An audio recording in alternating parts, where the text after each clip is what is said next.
Hello दोस्तों, स्वागत है आपका अपने YouTube चैनल नौकरी वाले में। दोस्तों, स्वतंत्रता दिवस की आप सभी पीआरडी जवानों को हार्दिक शुभकामनाएं। इस स्वतंत्रता दिवस के मौके पर पीआरडी जवानों को बड़ी खुशखबरी मिली है हाई कोर्ट इलाहाबाद के द्वारा कि पीआरडी जवानों को होमगार्ड जवानों के समान मानदेय दिया जाएगा। इसके साथ ही अन्य सुविधाएं भी उन्हें होमगार्ड के समान ही दी जाएंगी। दोस्तों, आज की खबर उत्तराखंड पीआरडी से आ रही है।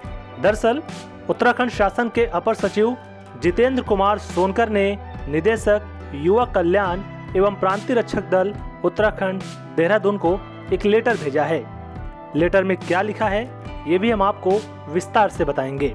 विषय है राज्य में पंजीकृत प्रांतीय रक्षक दल स्वयंसेवक की मृत्यु स्थायी रूप से अपंग होने पर उनके पात्र एक आश्रित को अनुकंपा के आधार पर पीआरडी स्वयंसेवक के रूप में पंजीकृत किए जाने के संबंध में। महोदय, कृपया उपयुक्त विषयक आपके पत्र संख्या 874/11 पीआरडी दिनांक 31 अगस्त 2022 के संबंध में मुझे यह कहने का निर्देश हुआ है कि उत्तराखंड राज्य में पंजीकृत पीआरडी रक्षक दल स्वयंसेवक की मृत्यु स्थायी रूप से अपंग होने पर उसके पात्र आश्रितों को निम्नलिखित शर्तों के अधीन पीआरडी स्वयंसेवक के रूप में विभाग में पंजीकृत किए जाने की अनुमति प्रदान की जाती है।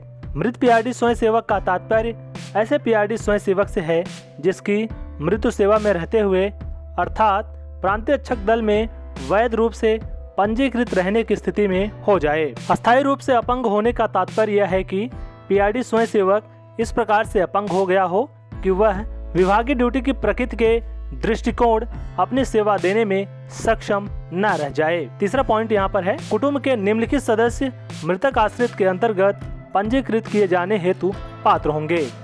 पहला, पति या पत्नी। सेकंड, पुत्र, दत्तक पुत्र। तीसरा, अविवाहित पुत्रियां, अविवाहित दत्तक पुत्रियां, विधवा पुत्रियां और विधवा पुत्रवधू।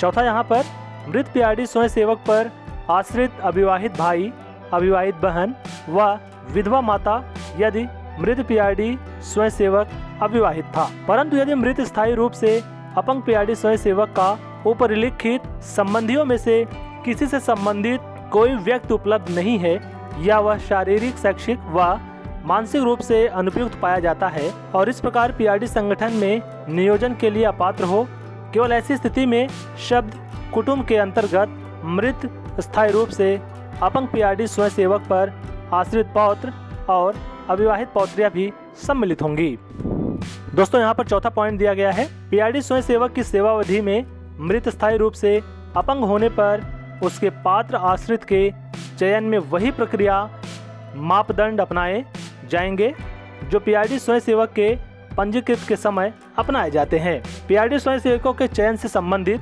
नियमों, शासनादेशों में समय समय पर परिवर्तन होने की स्थिति में अद्यतन प्रभावी नियम शासनादेश ही पात्र आश्रित के चयन में लागू होंगे। चयन से संबंधित समस्त मापदंड, अर्हताएं व प्रक्रिया पात्र आश्रित के चयन में लागू होंगे। मात्र वह छूट दी जाएगी कि अनुकंपा के आधार पर पीआरडी स्वयंसेवक के चयन के लिए विज्ञापन, सूचना निकाले जाने की आवश्यकता नहीं होगी। यदि मृतक के परिवार का कोई आश्रित सदस्य शारीरिक मापदंड, शारीरिक दक्षता को पूर्ण नहीं करता तो निर्धारित चयन समिति अपने विवेकानुसार शारीरिक दक्षता पात्रता में छूट प्रदान कर सकती है। दोस्तों, पांचवा पॉइंट यहाँ पर दिया है, यदि मृतक स्वयंसेवक के आश्रित पति अथवा पत्नी संगठन में एनरोलमेंट के इच्छुक नहीं है तो वह कुटुंब के जिस सदस्य के लिए संस्तुति करते हैं उसे पात्रता के आधार पर चयन माना जाएगा। यदि मृतक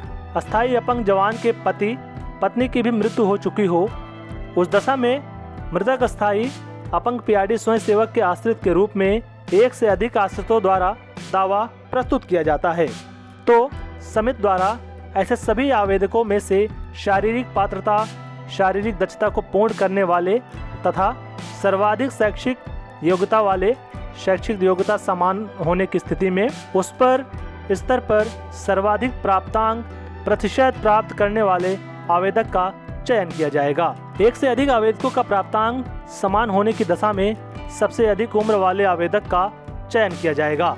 यदि आश्रित के रूप में चयन हेतु आवेदन करने वाला कुटुंब का सदस्य चयन में असफल हो जाता है तो कुटुंब में किसी अन्य आहार्य आश्रित द्वारा दोबारा आवेदन किया जा सकता है, जिसके द्वारा चयन हेतु उपरोक्त अनुसार वर्णित चयन प्रक्रिया ही अपनाई जाएगी। दोस्तों 7वां पॉइंट यहाँ पर है, आश्रित के तौर पर चयन होने के लिए यह आवश्यक है कि संबंधित पीआरडी स्वयंसेवक की मृत्यु स्थायी रूप से अपंग होने की तिथि से वर्ष 5 के भीतर संबंधित जनपद के जिला युवा कल्याण एवं प्रांतीय रक्षक दल अधिकारी निदेशक युवा कल्याण एवं प्रांतीय रक्षक दल उत्तराखंड के समक्ष आवेदन कर दिया गया हो।